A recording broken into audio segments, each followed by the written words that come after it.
Madonna's Californian castle, high on the hill, looks towards Los Angeles. It was built by the gangster Bugsy Siegel.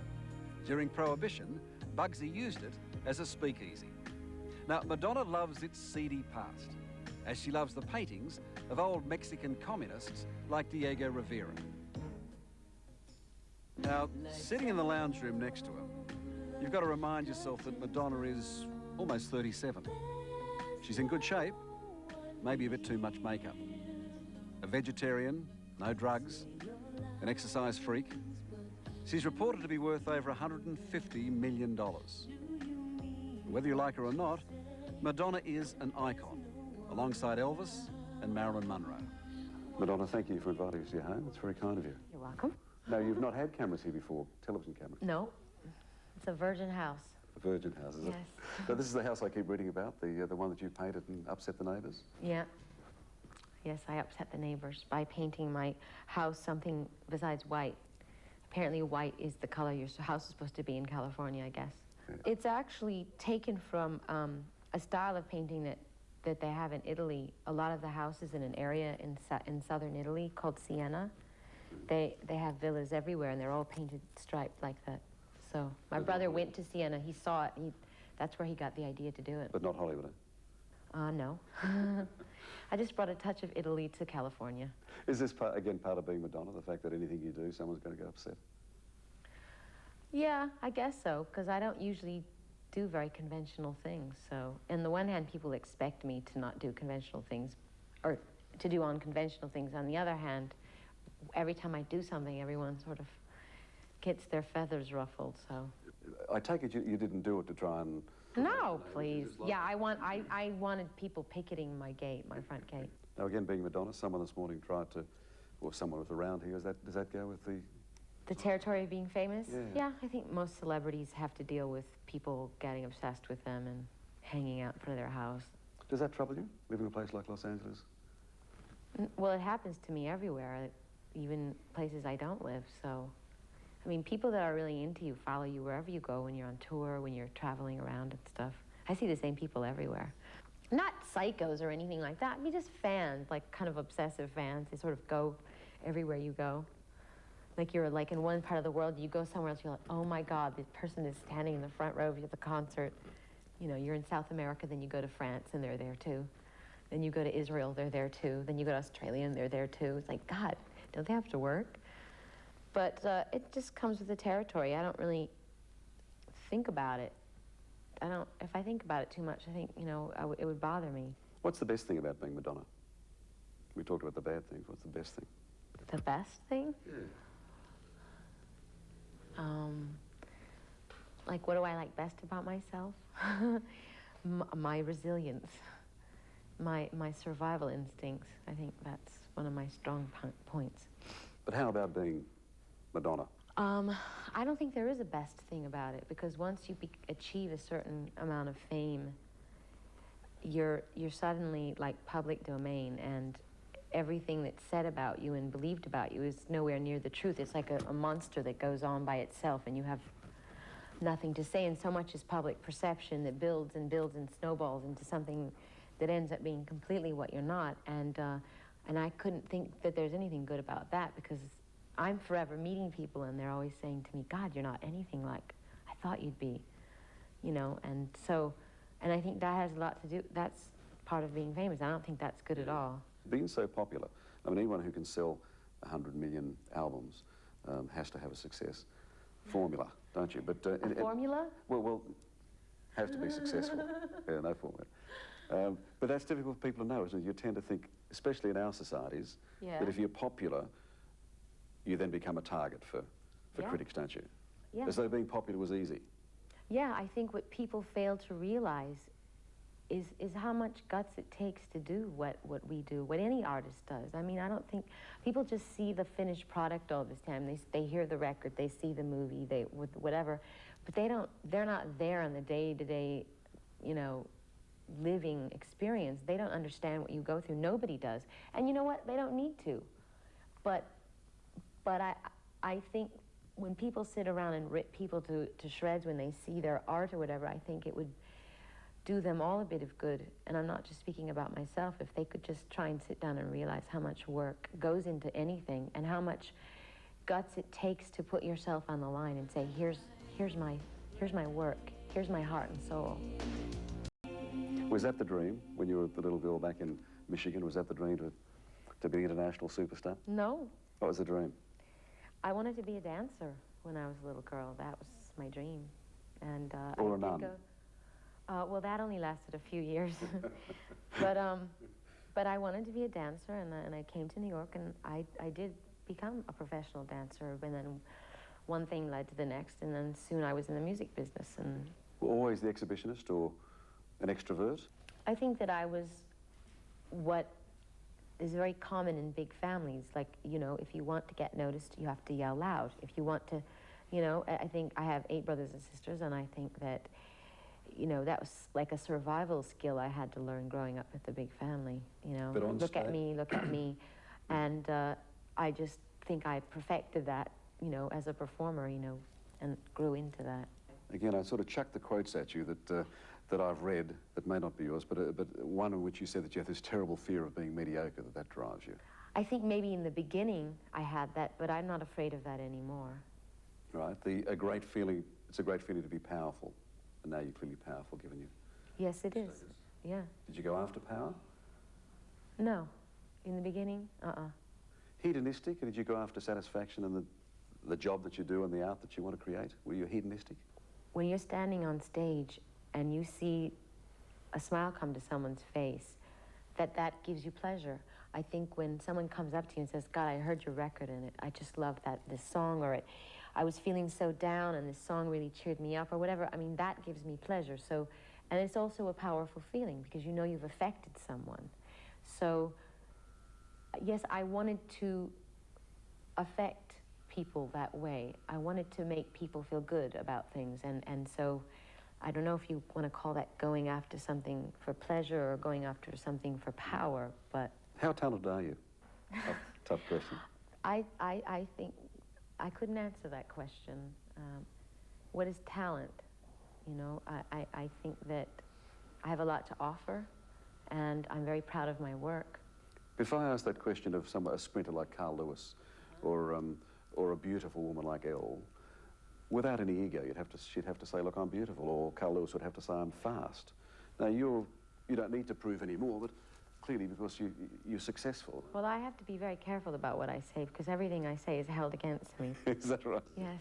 I've read, you know, it seems the millions of articles that have been done about you, and the file on Madonna is this thick, it seems, and clippings and books and movies and videos and so on. Mm-hmm. And I keep seeing you saying that you never get to talk about what you do. So often they're distracted about Warren Beatty or Sean Penn or whatever. What do you do? I write music, okay. And I sing, and I run a record label, and I produce movies, and I act in movies. I collect art. But you see why I asked it, because in fact it is almost the distraction of... I know. Of those other things. Mm-hmm. Do you think the concentration on In Bed with Madonna and the sexual side and all the discussions, those articles I talk about, has that distracted people away from your talents? Yeah, I think people have gotten sidetracked by certain issues that were so controversial in our society today that people couldn't get past them. They couldn't get past my political statements or my point of views about sexuality and about being free to express yourself, and people just got so hung up on that they refused to see me as an artist. Yeah, but you were sort of pulling that strings, weren't you? So it wasn't as though... Well, I know, I have... No, I don't think of myself as a victim at all, don't get me wrong. But I knew that I was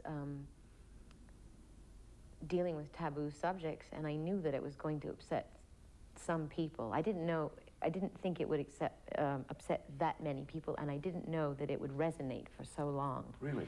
Yeah. Really? But I think, to me, it showed me really what a hypocritical society that we live in, and how repressed most people really are about their feelings and their fantasies and their identity and who they are in the world. And I think it was very telling about the world. Were you naive, you think, or did you set out to shock? No, no, I don't.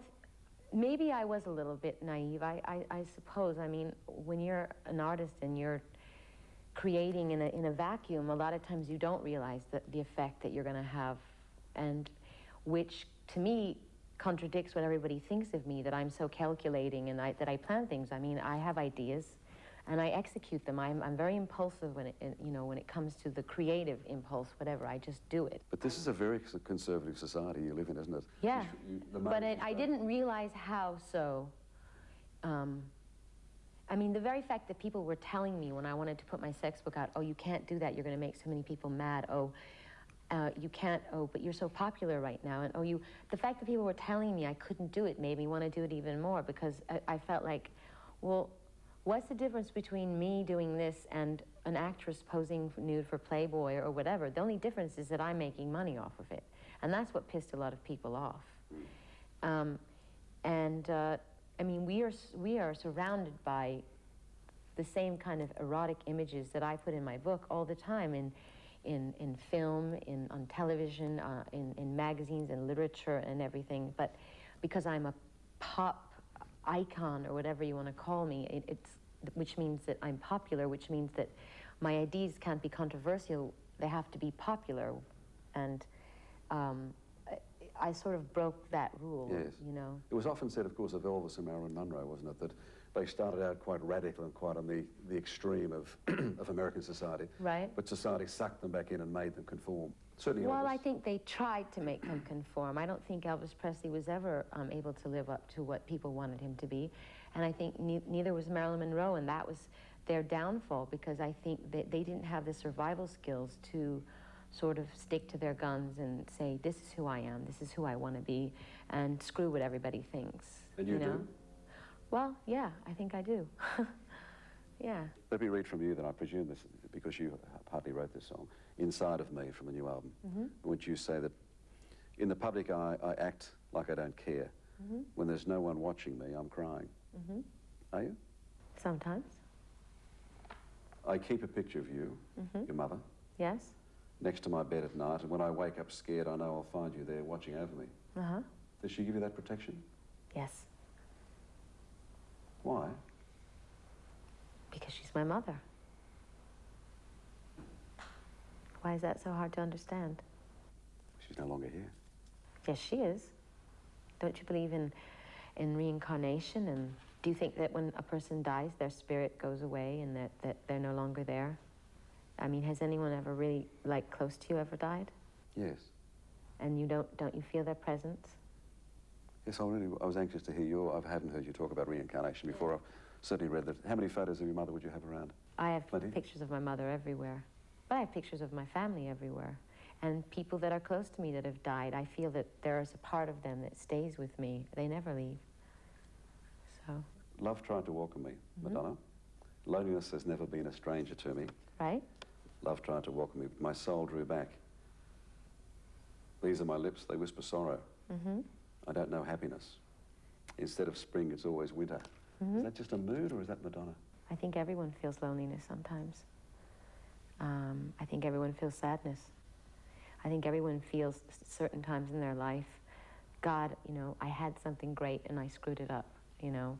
I could have done it and I didn't have the courage, whatever. I think that my feelings aren't so unique. I think everyone feels that way. But not everyone gets a chance to write about them and sing about them, do they? Yes, well, that's what separates me from everyone else. I think I'm a wiser person. I think that maybe I've learned certain lessons better than I had in the past, like humility and patience. Maybe that is reflected in the music, but I see myself still as a very demanding, driven person, and well, what brought about this humility and this patience? Being misunderstood so profoundly for so many years. Really? Okay. Yes. All right.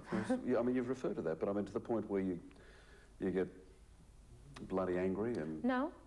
I mean, I have gone through anger, but what I'm saying is when people misunderstand you and it's done in a global way, you can't allow yourself to, like, be angry all the time and be bitter. You just have to accept it, and you have to learn patience and know that if you stay true to who you are and you keep doing what you do, that eventually people will come around and understand what you're saying. What do you do when you read something, an article that is completely false? Do you feel like you want to go and punch out the journalist? Oh, I do all kinds of things. Sometimes I scream really loud. I go, oh my God, I can't believe they're writing this. Or I go, God, I wish I met him. Or, I mean, it's all, and then sometimes I just go, oh, whatever. So you met him, these are the blokes you're supposed to have an affair with, or? Yes. Yeah. So you can just wish on that. What about when you read in Forbes that...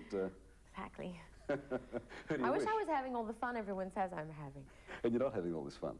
Well, I am, but I mean, I'm certainly not, you know, out with every Tom, Dick, and Harry that they say that I'm out with. I wouldn't get any work done. When did you decide that I mean, there was a time when you first started when you were plump, if I can use that word. When did you decide the body was the temple? Well, I've always felt that way. I mean, I was taught that in my ballet classes. My dance teacher taught us to respect our bodies and to love our bodies, and that our bodies were, in fact, temples or whatever. So, I mean, that's always been ingrained in me. All right, let me just wrap it up with just a one-word response that, and I mean the game quite seriously, but Muhammad Ali? He's the greatest. Love? I think of every good thing that ever happened to me. Princess Di? This is like a Rorschach test, isn't it? Princess Di.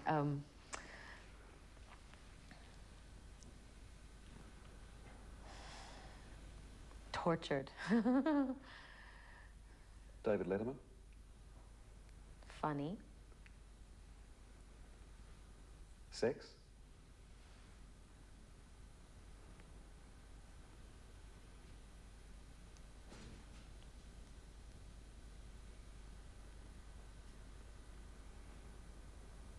Controversy.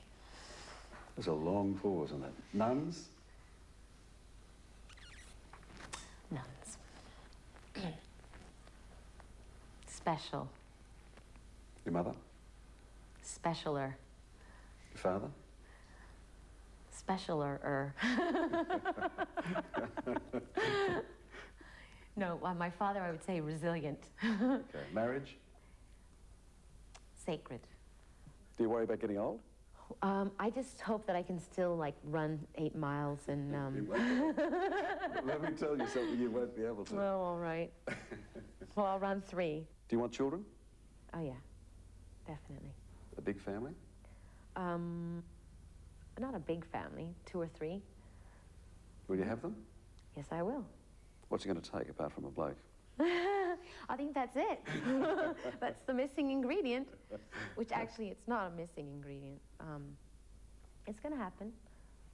You're announcing something to me today, eh? No, I'm not. But you're not pregnant? No. Let me tell you something you will. How many rooms? I don't even know. I don't even know how many rooms I have. So, anyway, here's my swimming pool. Do you use it? Very rarely. I don't have any free time to go swimming. Are you a swimmer or a runner? Actually, I have a swimming pool in Florida that I use. Bigger. It's better. But do you swim or only run? I do everything. Well, I have 2 other houses, and I'm hardly ever here. So, you want to buy it? How much? How much would you sell it to a poor Australian for? But I heard that you're really rich. Is that what you heard? Let's get unconscious, honey. Let's get unconscious. A palm branch. Right. This is my little gardenia bush. Here's gardenia. It's my favorite flower. Words are useless. So here's one of my rose gardens. Okay. Okay. One of your rose gardens. Yes. Now, come on, be honest. I mean, 7 or 8 million, that would be a steal at $7 or $8 million, would it? I think it would be a bargain. Do you get time to smell the roses or not? Oh, yes, I do. Yeah. Mm-hmm. So what do you do when you're not making films and when you're not? I sit out here on this porch and I read. I read all the time. I watch movies and I read. I get the feeling that we're almost out of time. And yet Madonna seems happy enough to take some photos in front of the multi-million-dollar painting that's come from the palace at Versailles.